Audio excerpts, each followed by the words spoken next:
Ndagushimiye kandi guhaye ikaze udahwema gukurikira ibiganiro byacu kuri Rwanda News Update, isoko y'amakuru nyayo. Amakuru y'uyu munsi aribanda cyane ku ntambara ziri kuvugwa mu bice bitandukanye byo muri Kivu y'Amajyaruguru, aha ni muri Repubulika ya Demokarasi ya Kongo, aho ibintu bikomeje kudogera. Muri iki gihugu cya Repubulika ya Demokarasi ya Kongo, ADF yahitanye abagera kuri 20, abatari bake barashimutwa, abandi benshi barakomereka.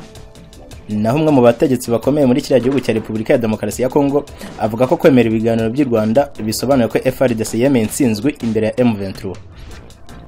Tunyarukiye mu gihugu cya Uganda, ubuyobozi bwa Kisoro buvuga ko urubyiruko rwaho rukomeje kwinjira ku bwinshi mu gisirikare cya M23. Indi nkuru itangaje muri iki gihugu cya Repubulika ya Demokarasi ya Kongo, aho ibintu bikomeje kudogera nk'uko twabigarutseho kubera intambara ziri kuhabera, abasirikare ba FARDC bitabaje moto mu kurokoka ibitero bya M23 byari byagabwe i Kanombe. Mu gace ka Masisi ho hubuye imirwano ikomeye cyane hagati y'inyeshyamba mu duce ziri kurwaniramo na FARDC. Tugarutse hano mu Rwanda mu karere ka Ngoma ni mu ntara y'Uburasirazuba, igitifu arakekwaho gutorokana amafaranga y'abaturage. Reka aya makuru nandi yose twabakusanyirije tuyabagezeho mu kanya. ADF yahitanye abagera kuri 20, abatari bake barashimutwa. Ibitero bitandukanye byagabwe n'inyeshyamba za ADF mu bitaro bitandukanye byo mu Burasirazuba bwa Repubulika ya Demokarasi ya Kongo byahitanye inzirakarengane zigera kuri 20, abandi batari bake barashimutwa. Ibi byose byabereye mu Burasirazuba bw'iki gihugu. Nk'uko byatangajwe na MONUSCO, ubutumwa bw'umuryango w'abibumbye ubushinzwe kugarura amahoro n'umutekano mu Burasirazuba bwa Kongo, ngo mu bishwe harimo abana n'abandi barwayi 4 batwitswe babona, bakaba batwikiwe mu ivuriro rya Rume riri mu mujyi wa Rume ni muri Kivu y'Amajyaruguru. So ubwa mbere uyu mutwe ushinjwe ubugome ndengakamere nk'ubu, kuko uyu niwo mutwe w'inyeshyamba wica abantu benshi mu Burasirazuba bwa Repubulika Iharanira Demokarasi ya Kongo. Amakuru dukesha isoko y'amakuru ya Rwanda Tribune iri muri Rucuru yatangaje ko intambara ikomeye ikomeje guca ibintu, ndetse ngo kugeza ubwo bandikaga iyi nkuru, intambara hagati y'izi nyeshyamba n'ingabo za leta zifatanyije n'iza MONUSCO yari igikomeje. Nk'uko uyu muryango w'abibumbye wakomeje kubitangaza, ngo abantu barenga 30 baburiwe irengero, amazu atari make aratwikwa. Ingabo za MONUSCO zoherejwe kugarura amahoro mu Burasirazuba bwa Kongo, aka gace kahindutse isibaniro ry'imitwe y'inyeshyamba itagira ingano, muri yo hakaba harimo ADF, M23, Mai Mai ndetse n'indi mitwe itandukanye.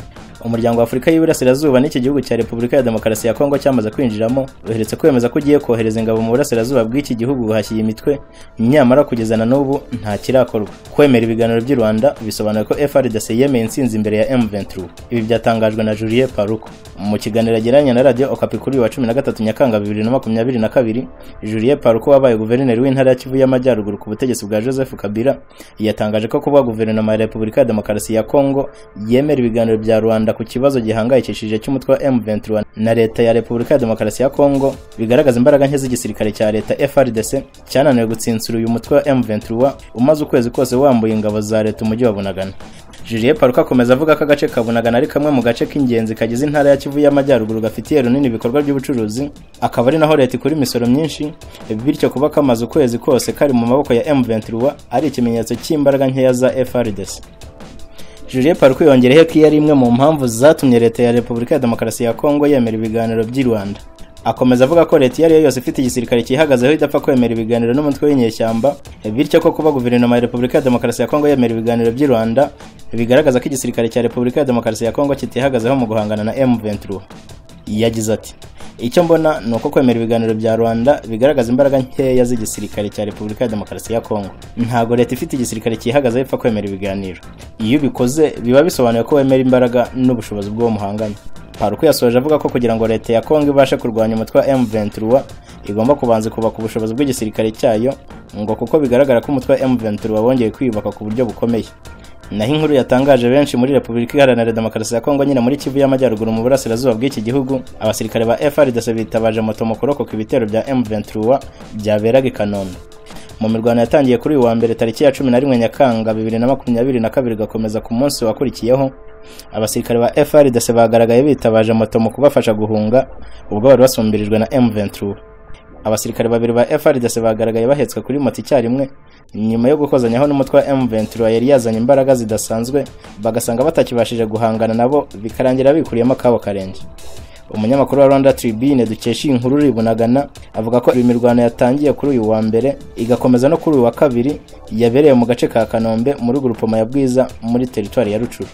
Isoko y'amakuru y'iki kinyamakuru mu gace ka Kanombe yemeje ko abasirikare ba FARDC bari bamaze iminsi bahakambitse baraye bose bahavuye, kuri ubu hakaba harimo kugaragara abarwanyi b'umutwe wa M23. Kugeza ubu haba M23 na FARDC nta n'umwe urigamba kugenzura aka gace katangirijwemo imirwano mu ntangiriro z'iki cyumweru. Societe Civile ya territoire ya Nyiragongo ku munsi w'ejo yatabarije impunzi z'abanyarucuro bahunga imirwano irimo kuba hagati ya M23 na FARDC, aho bivuga ko bakomeje kwiyongera muri aka gace umunsi ku munsi. Abahunga bacumbikirwa mu bigo by'amashuri ndetse n'insengero, aho nta byo kurya bafite yewe n'ibikoresho by'isuku bikaba bikomeje kubabera ingorabahizi. Tunyarukiye mu gihugu cya Uganda, ubuyobozi bwa Kisoro buvuga ko urubyiruko rwaho rukomeje kwinjira ku bwinshi mu gisirikare cya M23. Ubuyobozi bw'akarere ka Kisoro muri Uganda buvuga ko abenshi mu rubyiruko rw'impunzi z'abanyekongo n'abanya-Uganda barimo guhabwa amafaranga bakinjizwa mu gisirikare cya M23 ihanganye n'igisirikare cya FARDC. Haji Shafik Sekandi, komiseri ushinzwe abinjira n'abasohoka muri Kisoro, avuga ko amakuru bakora mu butasi agaragaza ko hari abantu bikekwa ko ari abashinzwe kwinjiza abarwanyi mu mutwe wa M23 baje ku butaka bwa Uganda bagasaba abasore bafite imbaraga bari mu mpunzi kwinjira mu ngabo za M23. Izi mpunzi z'abanyekongo ziganjemo abatuye mu duce twegereye Uganda nka Bunagana, Rukundo, Busanza, Muramba na Nyarubuye muri territoire ya Rucuru mu ntara ya Kivu y'Amajyaruguru.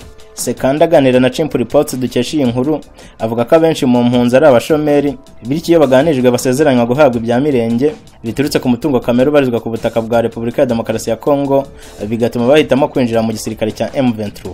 Sekanda akomeza avuga ko hari n'amakuru avuga ko hari n'urubyiruko rw'abanya-Uganda narwo rushaka kwishora mu bikorwa byo kwinjira mu mutwe wa M23.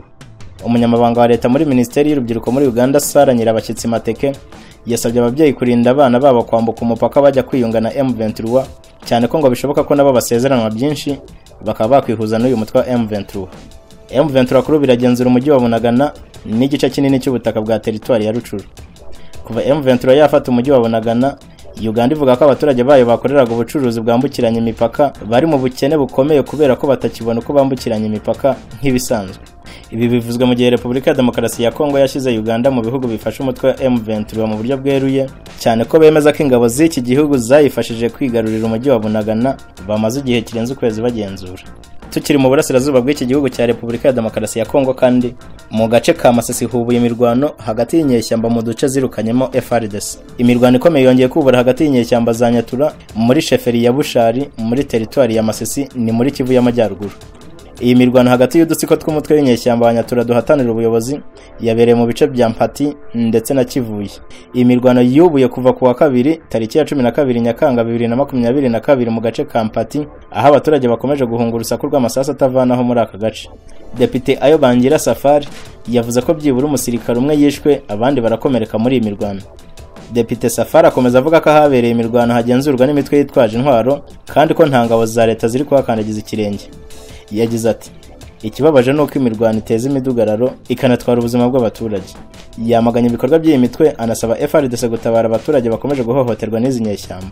Depite Yo Bangira asaba FARDC kohereza abasirikare mu bice bigenzurwa n'inyeshyamba birimo Oso, Ngululu, Katoyi n'ahandi muri territoire ya Masisi. Ikibazo cy'umutekano mu kiterwa n'inyeshyamba muri Kivu y'Amajyaruguru kimaze kurenga ubushobozi bw'ingabo za leta ya Kongo. Imbaraga zose FARDC yazishyize mu guhangana n'umutwe wa M23 muri territoire ya Rucuru, mu gihe mu bindi bice imitwe yitwaje intwari ikomeje kwica no gusahura abaturage ku manywa y'ihangu. Tugarutse hano mu Rwanda mu ntara y'Uburasirazuba mu karere ka Ngoma, Gitifu arakekwaho gutorokana amafaranga y'abaturage.